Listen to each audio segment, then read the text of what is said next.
get the job and promotion you want in the new year, right? Well, how do you do it? Here to help is career coach Kate O'Sullivan. Kate, thank you so very much for joining us this morning. Why is a business coach key when wanting to get the right job for the new year? Well, it's a great question. I mean, I think a lot of people start the year thinking, here are my goals for the year. I really hope I get that promotion. But I think where a lot of people go wrong is they just sit there and hope, right? So they're just like, if I do a good job, then people will just notice. And of course, my manager will just know that I'm really hoping for this promotion, that I'll be so disappointed if I don't get it. And something I say to clients all the time is hope is not a strategy. So what is your plan to get the promotion? What could you control that you're going to do about it this year? Yeah, hope is definitely not a plan. So what do you do different at Coaches Select when it comes to helping people with their careers? So I think a coach can be a really powerful partner if you're at an inflection point, and something like hoping to get a promotion is one of those inflection points where working with a coach can just have tremendous return on your investment. So I actually like to give a 4-step process when people are thinking about a promotion, and a coach can help you through each of those steps. I like acronyms because they're easier to remember. So we're going to think about it as RISE. So the first is that you're going to reveal, right? I already said sometimes people think, oh, my manager must know that I want a promotion, but they actually might not know, especially if they have 15 or 20 people working for them. So the first is that you're going to reveal, this is what I'm hoping for this year. The second is that you then have to investigate. So where am I against those goals? What do I need to show? Who do I need to show that to, right? Getting a clear picture of what's happening. That's something that is sometimes a lot easier to have a coach do for you. So have a coach go in and gather some feedback and help you understand how people are seeing you. Then you're going to strategize, right? Because hope is not a plan, so let's make a plan. So a coach can also help you there. What is my strategy? Okay, I've got a whole year to think about this, or I've got 6 months to think about this. What can I do?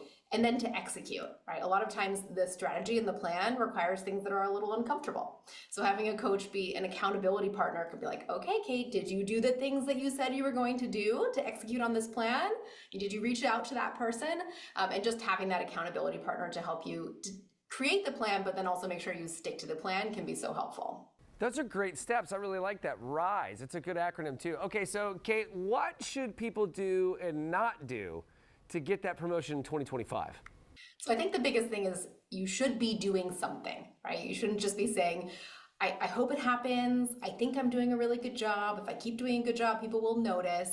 You've got to make it clear that you want the promotion. And you might not get the answer you want, right? That's also the reality is you might get a frustrating answer, but at least to do the work to understand where do you stand. I think most managers don't do it intentionally, but honestly, I think most managers are not very good at giving feedback.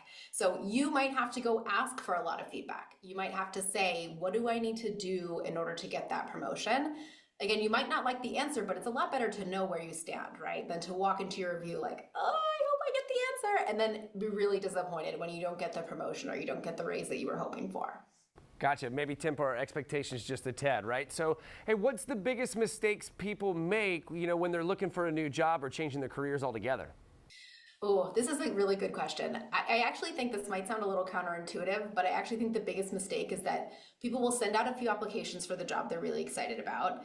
And if you've ever applied for a job, you know that a lot of it is just what I would call sending your resume into a black hole, right? You send it out, you feel really excited about it, and then you get nothing back. And it's just like, that's really disappointing. And I think that happens a few times and people think, oh my gosh, there must be something wrong with my resume or wrong with me and my experience. Let me actually apply for something more junior. And then you create this horrible cycle for yourself because then you apply for a job that you're overqualified for. You don't get a call back because you overqualified and the hiring manager is thinking, well, this person won't stay in this job. They're too good for it. But then in your head, you can think, wow, I applied for that job that's like beneath me. I didn't even get a call back for that. Something must be really wrong with me. And you can get yourself into a real downward spiral on confidence. And I think going into a job search feeling bad about yourself is not going to be helpful. So that's actually probably the biggest mistake that I see is just undershooting and then that creating this bad spiral. Very interesting. Yeah, confidence is key, especially when you're trying to put yourself forward for a new career or new job or something like that. So, hey, what would you say to people who want to negotiate a raise or more perks for their job?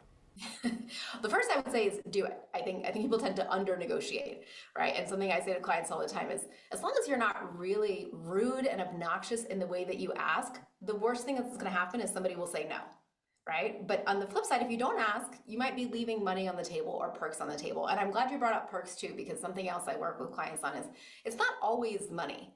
right? There are other benefits, and sometimes your boss or the HR actually has more flexibility to give you more benefits that might end up making your total compensation package a lot better, right? If it's commuting, they could give you a commuting bonus or something to cover your commute. That's the same thing as a raise, especially if you're spending a lot of money commuting, or a 401k match, and that might actually end up being more money. So first is to do it and to maybe be creative about it. But also going back to my plan is, if you're like, I want to hit this number this year, do not wait for your review conversation, because that number was already decided months before you showed up for your review. So if you're waiting to negotiate until your review, then you've completely missed the boat and you've missed the time on when you needed to have that conversation. You got to grab the bull by the horns, as so they say. So, Kate, before I let you go, where can viewers go for more information?